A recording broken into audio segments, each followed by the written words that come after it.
Good morning, guys. So this week we're doing a new story. The story we'll be reading is A World of Art. So this is our read aloud for this week. If you want to get out your books and go to page 133 to read with me, you can. So I'm going to give us a few seconds to go to that page 133. The title is A World of Art.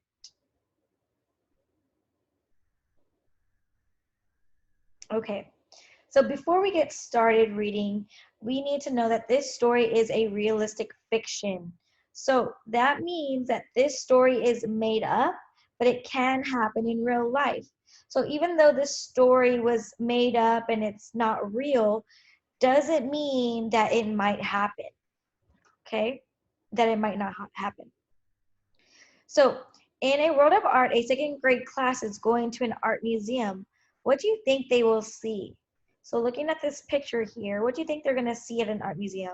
Or even thinking about yourself, what have you seen in a museum before? So there's three kids here, I see. I'm guessing second graders because they said a second grade class. And I see a big kind of sculpture.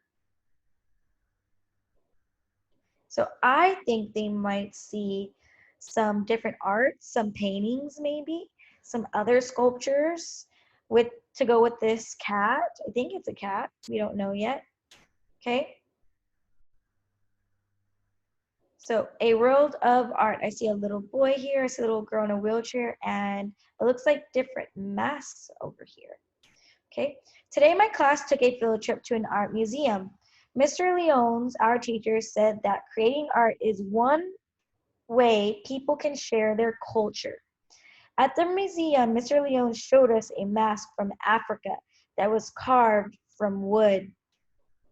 Look at this amazing mask, kids, Mr. Leone said. Masks are one part of African culture. Food, clothes, art, music, and beliefs are all parts of a group's culture. Look closely.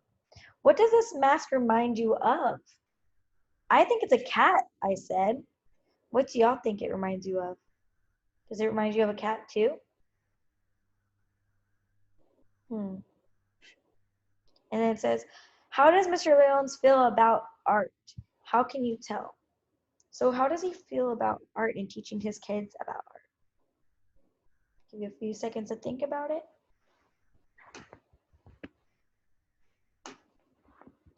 Okay.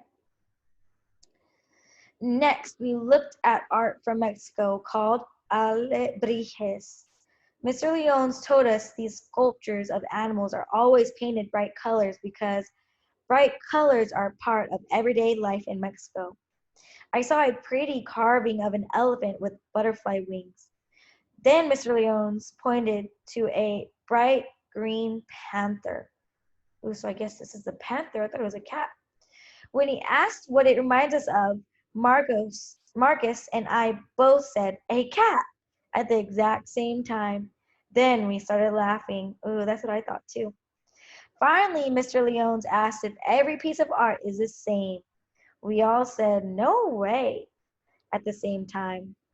Mr. Leons smiled and said, every piece of art is different and special in its own way.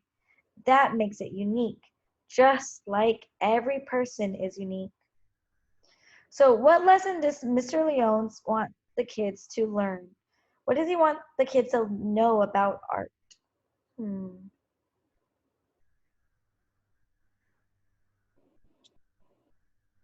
Okay.